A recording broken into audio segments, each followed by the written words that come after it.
Hello my dear students, welcome to this new video on my channel। आज के इस video में हम फ्लूइड मैकेनिक्स चैप्टर का एक टॉपिक डिस्कस करेंगे। ठीक है, ये टॉपिक कुछ स्टूडेंट्स ने मुझे एज ए डाउट पूछा है कि ये टॉपिक एक्सप्लेन करो। तो टॉपिक है Archimedes principal.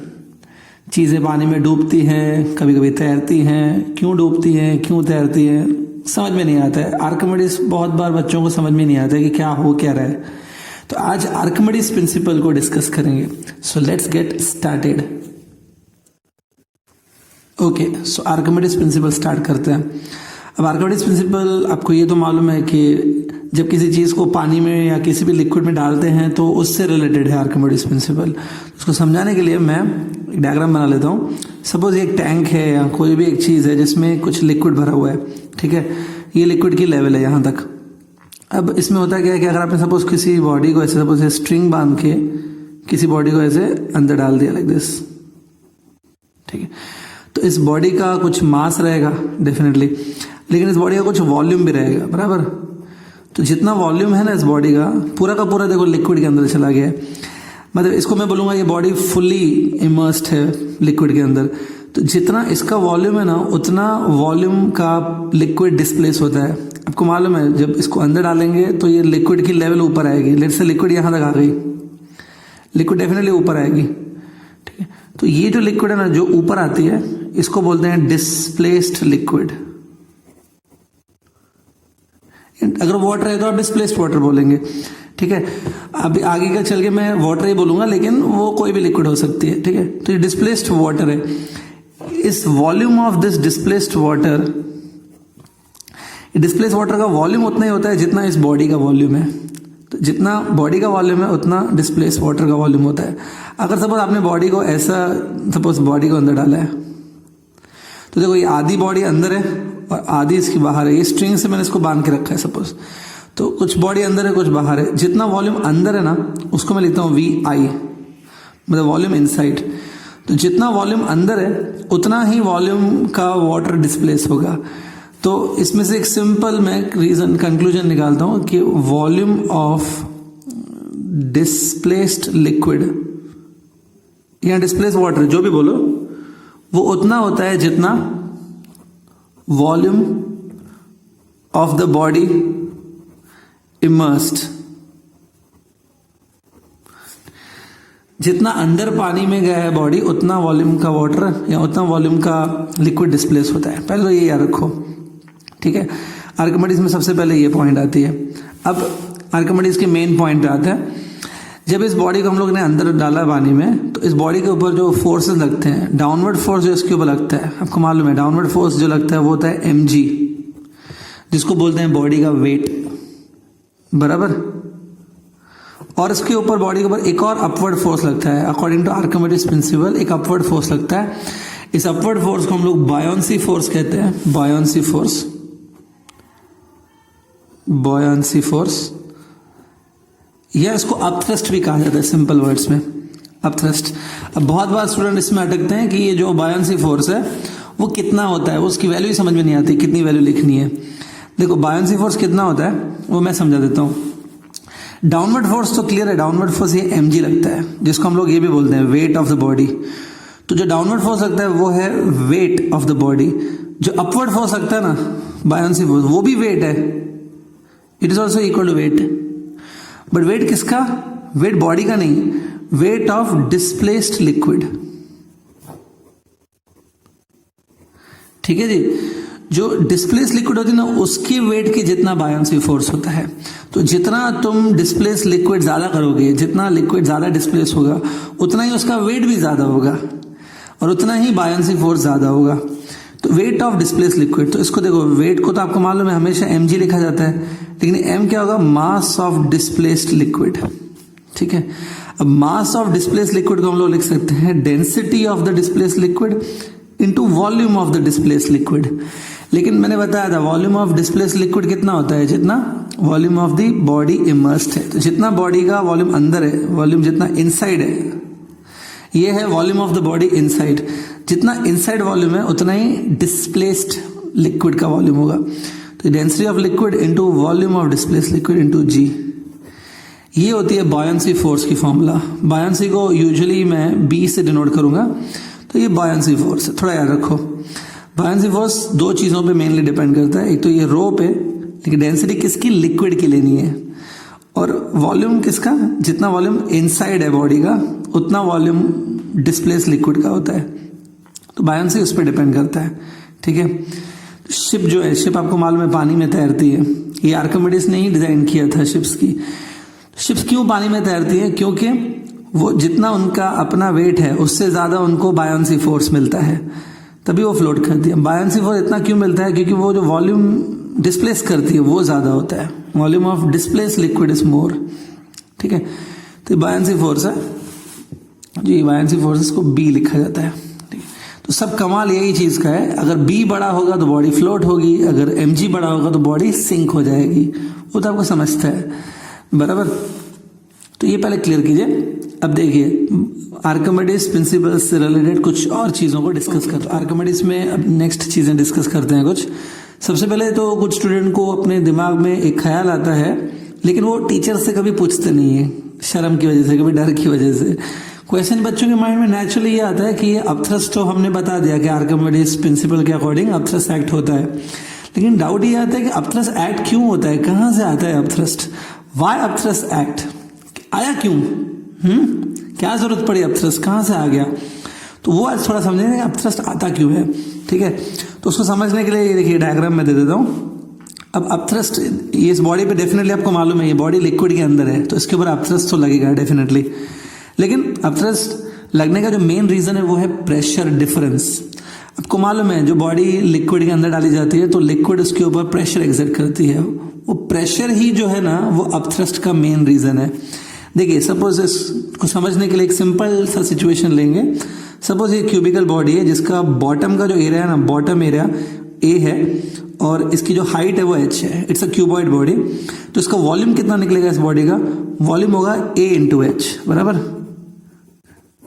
a into H इसका क्या रहेगा, वॉल्यूम रहेगा इस बॉडी का। अब क्योंकि पूरी बॉडी अंदर है तो जितना इसका वॉल्यूम है उतना ही वॉल्यूम ऑफ डिस्प्लेस लिक्विड भी रहेगा। तो ये जो है ना, it's I can say it's a volume of displace liquid also. ठीक है, ये वॉल्यूम ऑफ डिस्प्लेस लिक्विड भी है। अब ध्यान से देखना अपथ्रस्ट क्यों एक्ट होता है। देखो ये जो क्यूब का बॉटम है ना, बॉटम पे लेट्स से प्रेशर है P2, ठीक है, और जो टॉप है ना, टॉप पे ऊपर प्रेशर है P1। ठीक है, तो बॉटम पे प्रेशर P2 है और टॉप पे जो प्रेशर है वो P1 है। आपको मालूम है कि लिक्विड में जैसे जैसे हम लोग नीचे जाते हैं प्रेशर इंक्रीज होता है, मतलब P2 पे ज्यादा प्रेशर होगा और P1 थोड़ा कम प्रेशर होगा, बराबर। तो इसमें अगर मैं सिर्फ ऐसे निकालूं P2 माइनस P1, तो as per the formulas of pressure, आपने प्रेशर टॉपिक पढ़ा होगा, P2 माइनस P1 की वैल्यू होती है rho into H into g, बराबर। H is a height difference between first and second point. ये रो जो होता है डेंसिटी ऑफ लिक्विड ही होता है बेसिकली। तो ये तो आपको मालूम है प्रेशर डिफरेंस की फॉर्मूला। ठीक है, तो नीचे प्रेशर ज्यादा है। अब देखो अगर ये प्रेशर को एरिया से मल्टीप्लाई कर दूं, किसकी एरिया से, बेस की एरिया से, तो प्रेशर इंटू एरिया फोर्स हो जाता है। ये फोर्स ऐसा लगता है। प्रेशर स्केलर क्वांटिटी है, प्रेशर को कोई डायरेक्शन नहीं होता, एक पर्टिकुलर डायरेक्शन नहीं होता है। तो बॉटम पे जो प्रेशर है ना वो इस तरह से एक्ट होगा अपवर्ड डायरेक्शन में क्यूब के ऊपर। ठीक है, प्रेशर को एक स्पेसिफिक डायरेक्शन नहीं होता है, ऐसा एक्ट होगा। ठीक है, और जो टॉप फेस है ना, टॉप फेस पे प्रेशर ऐसे एक्ट होगा। तो फोर्स कितना बनेगा, P1 into A, P1 into a force होगा। ठीक है, ये दोनों फोर्सेस इस बॉडी पे लग रहे हैं। प्रेशर के फोर्सेस मैं डिस्कस कर रहा हूं। अब क्योंकि देखो P2 बड़ा है P1 से, तो P2A भी बड़ा होगा P1A से। ठीक है, तो चलिए एक काम करते हैं, नेट फोर्स निकालते हैं। नेट फोर्स ये होगा P2 इंटू ए माइनस P1 इंटू ए, बराबर। और क्योंकि P2 इज बिगर, तो जो नेट फोर्स आप निकाल रहे हो, नेट फोर्स अपवर्ड होगा ना, ये जो नेट फोर्स है वो डेफिनेटली अपवर्ड डायरेक्शन में होगा। तो ये P2 माइनस P1 इंटू ए लिखा जा सकता है, बराबर। अब P2 माइनस P1 की वैल्यू मैंने आपको बताई थी, इतनी थी, rho L into H into g, using pressure concept, into ये ए कर लेते हैं। तो ये जो नेट अपवर्ड फोर्स लग रहा है ना, P2A माइनस P1 है, इसी को अपथ्रस्ट कहा जाता है, या इसी को आप बायोंसी भी कहते हो। तो बायंसी या अपथ्रस्ट जो है वो प्रेशर के डिफरेंस की वजह से आ रहा है। अब देखिए रोएल, A इंटू एच आपको याद है, A into H is the volume of this body and but it is also the volume of displace liquid. Displace liquid भी उतना ही वॉल्यूम की रहेगी A इंटू एच की। तो ये जो है ना, ये देखो यहाँ पे दिख रहा है A इंटू एच, इसको मैं लिखूंगा it's a volume of displaced liquid into g. अब ये है density of liquid into volume of displaced liquid, तो ये हो गया mass of displaced liquid into g. ठीक, तो ये क्या हो गया, ये हो गया वेट ऑफ डिस्प्लेस्ड लिक्विड। तो जो मैंने पहले आपको बताया था कि अपथ्रस्ट किसके इक्वल होता है, upthrust is always equal to the weight mg of the displaced liquid, वो प्रूफ हो गया।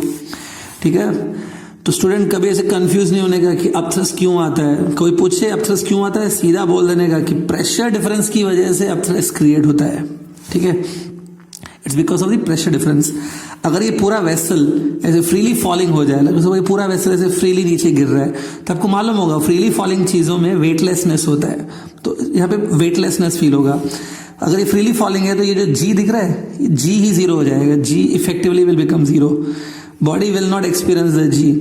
तो अगर ये जी जीरो हो गया तो प्रेशर डिफरेंस भी जीरो हो जाएगा और उसके बाद अपथ्रस्ट भी नहीं एक्ट होगा। तो अपथ्रस्ट का मेन रीजन है प्रेशर डिफरेंस, समझा ये। चलिए एक और पॉइंट डिस्कस करते हैं। चलो नेक्स्ट पॉइंट डिस्कस करते हैं। नेक्स्ट पॉइंट है लॉ ऑफ फ्लोटेशन। ये भी आर्किमिडीज प्रिंसिपल के अंडर ही आता है। लॉ ऑफ फ्लोटेशन में हम लोग ये सीखेंगे कि बॉडी जब सिंक होती है या फ्लोट होती है तो एग्जैक्टली होता क्या है, मतलब what is the physics behind sinking and floating, तो वो देखेंगे लॉ ऑफ फ्लोटेशन। इसमें दो केसेस मेनली लेने हैं। पहला केस कि सपोज बॉडी सिंक हो रही है, मतलब हमको ये समझना है कि सिंक होती क्यों है एग्जैक्टली, और बाद में देखेंगे कि फ्लोट क्यों होती है एग्जैक्टली। उसको समझने के लिए डायग्राम बना लेते हैं। सपोज एक बॉडी है जिसको हमने क्या किया, एक लिक्विड के अंदर डाल दिया, बराबर। अब इसके ऊपर डाउनवर्ड फोर्स जैसे मैंने बताया mg एक्ट होता है और अपवर्ड फोर्स बायोंसी एक्ट होता है, बायोंसी को b लिखेंगे। ठीक है, तो आप समझ सकते हो सिंक कभी होगी जब mg बायोंसी से बड़ा होगा, बराबर। तो सपोज ये देखिए, जब mg ग्रेटर देन बायोंसी होगा तभी डेफिनेटली बॉडी सिंक हो जाएगी, नीचे जाएगी। अब इसमें m क्या है, बॉडी का मास है, इसको लिखेंगे density of the body into volume of the body g। अब बायोंसी कितना होता है, बायोंसी मैंने थोड़ी देर पहले आपको डिस्कस किया था, it is equal to density of liquid into volume which is inside. पूरा का पूरा बॉडी सपोज इनसाइड है, सिंक होने के लिए तो अंदर ही होना पड़ेगा उसको, बाहर तो नहीं हो सकती है बॉडी जी। तो ये देखो, rho L is the density of liquid, v is the volume of displace liquid, लेकिन वॉल्यूम ऑफ डिस्प्लेस लिक्विड उतना ही होगा जितना ही बॉडी का वॉल्यूम है, तो जी। तो दोनों साइड से वीजी कट कर दो, तो density of body greater than density of liquid. तो जब ये चीज होती है ना, जब ये कंडीशन एग्जिस्ट करती है तब बॉडी सिंक हो जाती है। जब density of the body is greater than density of liquid तब बॉडी सिंक हो जाती है। ठीक है, इसमें आपको मैं डेंसिटी ऑफ वाटर बता ही देता हूँ, आपको याद होना चाहिए हमेशा। डेंसिटी ऑफ वाटर अगर आप SI यूनिट्स में निकालोगे तो वो 1000 है, लेकिन ज्यादातर क्वेश्चंस में CGS चल जाता है इस आर्किमिडीज के क्वेश्चंस में। CGS में भी याद रखो, density of water in the CGS is 1 ग्राम पर cc और सेंटीमीटर क्यूब। ठीक है, तो बहुत ही सिंपल है। CGS में भी याद रखो, बेटर रहेगा। CGS में डेंसिटी ऑफ वाटर कितना है, 1 है। तो जो भी बॉडी जिसका डेंसिटी 1 से ज्यादा होगा वो पानी में डूब जाएगी। ठीक है, तो ये लॉ ऑफ फ्लोटेशन का पहला केस हो गया, बॉडी सिंक्स। ठीक है, अब दूसरा केस देखते हैं कि बॉडी फ्लोट क्यों होता है, कैसे होता है। ऑब्वियसली अब आप थोड़ा ये सोच रहे होंगे कि जब बॉडी फ्लोट तभी होता है जब buoyancy is more than mg, बराबर। देखो थोड़ा सा इसमें ट्विस्ट है, समझा देता हूं मैं। देखो सपोज आपने बॉडी को पूरा का पूरा अंदर डाल दिया, पूरा अंदर, तो बायोंसी और mg बॉडी पे लग रहा है। सपोज बायोंसी ग्रेटर है तो ये डेफिनेटली बॉडी ऊपर आना शुरू करेगा, बराबर। एज्यूमिंग कि बायोंसी बड़ा है mg से तभी फ्लोटिंग हो सकता है। तो बायोंसी क्योंकि बड़ा है mg से तो ये बॉडी ऊपर आएगा। ऊपर आने पर जैसे ही बॉडी देखो ऐसे ऊपर आ गया, सब ये सेम बॉडी ऊपर आ गया, तो इसका जितना वॉल्यूम अंदर है वो कम हो गया। अभी पूरा का पूरा इसका वॉल्यूम अंदर नहीं है, अंदर कम वॉल्यूम है। अगर इसका कम वॉल्यूम अंदर है तो डिस्प्लेस्ड लिक्विड भी कम हो जाएगा, the volume of displaced liquid will also be less. देखिए क्योंकि ये बॉडी बाहर आ चुका है तो ये कम लिक्विड को डिस्प्लेस करेगा, ठीक है। तो ऐसे कंडीशन में बायोंसी भी कम हो जाता है। अगर ये बॉडी फ्लोट हो रही है ऐसे, तो हम लोग लिख सकते हैं, क्योंकि ये बॉडी फ्लोटिंग है तो ये बॉडी इक्विलिब्रियम में रेस्ट पे है, buoyancy must be equal to mg, तो लिखा जाएगा बायोंसी इक्वल टू mg। ठीक है, ओके, कंफ्यूजन तो नहीं है। ठीक है, फिर से एक बार क्विकली बता देता हूं, अगर ये बॉडी के ऊपर b ग्रेटर देन mg है, बायोंसी ज्यादा है देन mg, तो ये बॉडी ऊपर आएगी। जैसे ही ऊपर आएगी ना, तो ये कम लिक्विड को डिस्प्लेस करेगी, क्योंकि बाहर आ चुकी है बॉडी, तो लिक्विड को कम डिस्प्लेस करेगी, तो बायोंसी कम हो जाता है और बायोंसी और mg बैलेंस हो जाते हैं during the floating body. Floating body के लिए b और mg आपको क्या लेने हैं, इक्वल लेने हैं, ये वाली केस। ठीक है, तो सपोज बॉडी फ्लोट कर रही है, let's assuming it is floating. तो फ्लोटिंग कब होगी, सबसे पहले तो स्टार्टिंग में अगर ये b मोर देन mg है तो ही वो फ्लोट करेगी। पहले स्टार्टिंग में suppose b greater than mg है, तब बॉडी ऊपर की तरफ जाएगी ना, तो b बायोंसी को लिखेंगे density of liquid into volume of displace liquid into g। मैं ये जो इक्वेशन लिख रहा हूं वो इस बॉडी के लिए लिख रहा हूं। सपोज इस बॉडी में b ग्रेटर देन mg है, तभी ये ऊपर जाएगी ना, तो b ग्रेटर देन mg। इसमें v है volume of displace liquid which is equal to the volume of the body, और ये m को लिखेंगे e। ठीक, तो वी जी कैंसिल हो जाएगा, रो एल ग्रेटर देन रो पी। तो फ्लोटिंग के लिए सबसे पहली कंडीशन तो ये है कि रो एल ग्रेटर देन रो पी होना चाहिए, मतलब डेंसिटी ऑफ लिक्विड ज्यादा होना चाहिए कंपेयर टू बॉडी। फ्लोटिंग के लिए सबसे पहले ये रिक्वायरमेंट होती है कि density of liquid must be more than density of body. ठीक है, तो इससे बॉडी ऊपर आती है, लेकिन ऊपर आने के बाद जब ये बॉडी ऐसे फ्लोट हो रही है, व्हेन इट इज फ्लोटिंग, जब बॉडी रियली में फ्लोट हो रही है, बॉडी इज इंडीड फ्लोटिंग। ठीक है, तो उस टाइम पे मैं ये लिख सकता हूं, उस टाइम पे मैं लिख सकता हूं कि बायोंसी इक्वल टू mg होता है। उस टाइम पे ये वाले केस में मैं लिख सकता हूं कि b इक्वल टू mg है। ठीक है, तो अभी बायोंसी को क्या लिखेंगे, बायोंसी को लिखेंगे density of liquid into volume of displace liquid ना। तो वॉल्यूम ऑफ डिस्प्लेस लिक्विड उतना होगा जितना वॉल्यूम इनसाइड है। ठीक है, ये बॉडी का जितना वॉल्यूम अंदर है ना, जितना वॉल्यूम इनसाइड है, उतना होगा वॉल्यूम ऑफ डिस्प्लेस लिक्विड। ठीक है, इनटू जी। ये मैंने बायोंसी को लिखा। अभी m को क्या लिखेंगे, इसको लिखेंगे density of body into volume of the body into g आप कट कर दो। ठीक है, तो इससे आपको एक फॉर्मूला मिलेगी, volume inside divide by total volume is equal density of body divided by density of liquid. ठीक है, ये फॉर्मूला बहुत इंपॉर्टेंट है, इस पे काफी सारे क्वेश्चंस होते हैं।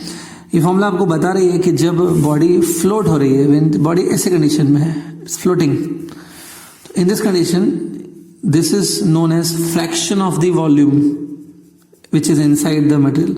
जब बॉडी फ्लोट कर रही है तो कितना वॉल्यूम अंदर है, कितना वॉल्यूम अंदर है आउट ऑफ टोटल वॉल्यूम, वो ये फ्रैक्शन है। ठीक है, सपोज ये बहुत इंपॉर्टेंट फ्रैक्शन है ये। Suppose v in upon v की वैल्यू आपने निकाली और वो आ रही है 1/10, तो इसका मतलब है कि 1/10 of the total volume is inside ना। अंदर कितना वॉल्यूम है, 1/10। ठीक है, तो ये फ्रैक्शन आपको बताएगा कि कितना वॉल्यूम अंदर है, 1/10 अंदर है कि 1/2 अंदर है कि 1/3 अंदर है। वो अगर आप दोनों साइड 100 से मल्टीप्लाई कर दोगे तो यही चीज परसेंटेज में आ जाएगी, 100/10 10%। ठीक है, तो आपको मतलब बताएगा कि 10% 10% जो बॉडी का वॉल्यूम है वो अंदर है, 90% वो बाहर है, लाइक दैट परसेंटेज के लिए। तो याद रखो, जब बॉडी फ्लोटिंग होती है b इक्वल्स टू mg होता है, और ये कंडीशन से v inside upon total volume is density of body by density of liquid. So I hope ये क्लियर है। ये दो मेन केसेस हैं इसके, फ्लोटिंग और सिंकिंग के। ठीक है, तो जस्ट क्विकली अगर मैं समरी में बताऊं तो वापस देख लो, जब बॉडी की डेंसिटी ज्यादा होती है, बॉडी ज्यादा डेंस है, तो बॉडी सिंक होती है डेफिनेटली। लेकिन अगर body is less denser, liquid is more denser, तो फ्लोट होती है। लेकिन जब फ्लोट होती है तब वॉल्यूम इनसाइड द मटेरियल और कुछ वॉल्यूम बाहर होता है लिक्विड के, तो volume which is inside divide by total volume, this fractional volume is rho b upon rho l. Okay, so I hope ये क्लियर है, राइट?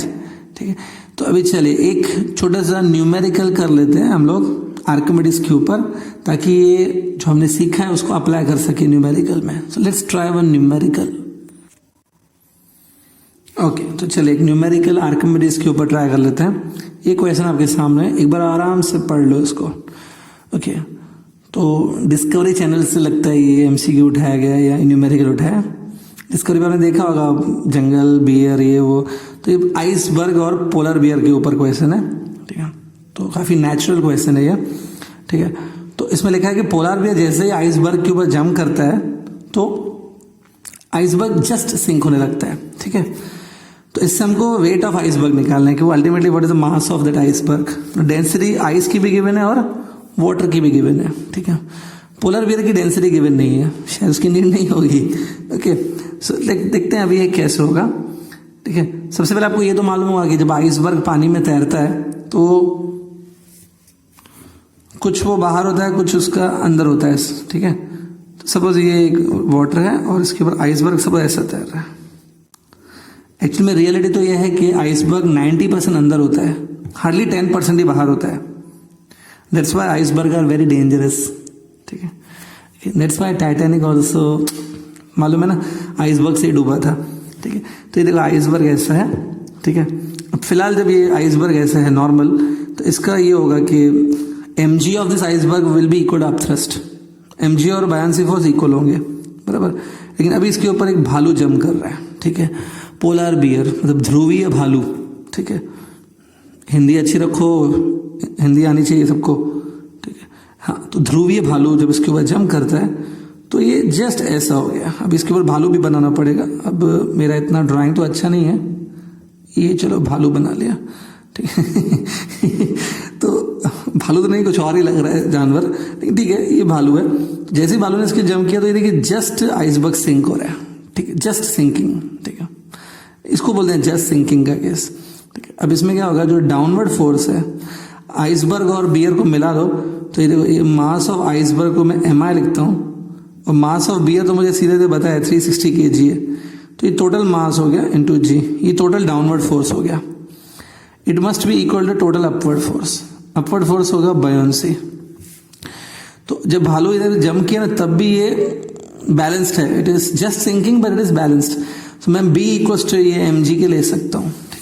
डायग्राम समझ में आया? ठीक है, तो मैं बायोन्सी फोर्स को equal to mass of iceberg plus 360 kg into g के ले सकता हूँ. ठीक है, बायोन्सी फोर्स कितना होगा, it will be equal to density of liquid मतलब density of water into volume. अब पूरा का पूरा आइसबर्ग अंदर है ना, बियर अंदर नहीं है, पूरा खाली आइसबर्ग अंदर है. तो कितना लिक्विड डिस्प्लेस होगा, जितना आइसबर्ग का वॉल्यूम है उतना लिक्विड डिस्प्लेस होगा. तो वॉल्यूम ऑफ आइसबर्ग ही होगा ये. जितना वॉल्यूम ऑफ आइसबर्ग है उतना वॉल्यूम ऑफ डिस्प्लेस लिक्विड होगा into g equal to mass of iceberg plus 360 into g. G तो कैंसिल हो गया. ठीक है, अब डेंसिटी ऑफ वाटर तो आपको गिवन है 1.02. अब आप बोलेंगे सर आपने तो 1 बताया था, 1.02. ये सी वाटर है ना, समंदर का पानी है, खारा होता है, सॉल्टी होता है, तो सॉल्ट की वजह से इसका डेंसिटी स्लाइडली चेंज होता है. प्योर वाटर का 1 ही रहता है. ठीक है, तो ये देखिए डेंसिटी ऑफ वाटर हम लोग लेंगे 1.02. अब प्रॉब्लम क्या है कि वॉल्यूम ऑफ आइसबर्ग नहीं मालूम है, लेकिन डेंसिटी ऑफ देखो आइस गिवन है. तो थोड़ा दिमाग लगाओ, वॉल्यूम ऑफ आइसबर्ग को हम लोग लिखेंगे mass of iceberg divided by density of iceberg. Density of iceberg 0.9 given है. ठीक है, equal to mass of iceberg again plus 360. ठीक, सिंपल है. तो इसको थोड़ा सॉर्ट आउट करो. It is 102 m divide by 90 minus mass of ice equal to 360. बराबर, कोई भी अभी इसको सॉल्व कर सकता है इजीली. बराबर, it is 12 by 90 into mass of iceberg equal to 360. 12 की टेबल आप 360 पे लगा दो, 30 होगा. 30 इंटू 90 करेंगे, 30 इंटू 90 2700 किलोग्राम. ये बियर का मास नहीं है, आइसबर्ग का मास है. इतना होता है आराम से, 2700 किलोग्राम का आइसबर्ग है. ठीक है, 2700 kg. ठीक है, सो आई होप ये क्वेश्चन समझ गया आपको. बराबर, डायग्राम का बहुत इंपॉर्टेंस रहता है, डायग्राम समझ के लो, उसी के बाद आप कर पाओगे, ठीक है। सो आई होप आर्किमिडीज जो स्टूडेंट बोल रहे थे आपका कॉन्सेप्ट अभी थोड़ा तो क्लियर हुआ रहेगा, आई एम श्योर, ठीक है। पूरा तो फिजिक्स क्लियर नहीं होता है, हमारा भी क्लियर नहीं है। अभी भी कुछ अगर आपके डाउट्स हैं तो मेल करो मुझे, ठीक है, आई विल, और कमेंट सेक्शन में डालो, we will solve all your doubts related to only physics. Will meet in the next lecture student, till then bye bye.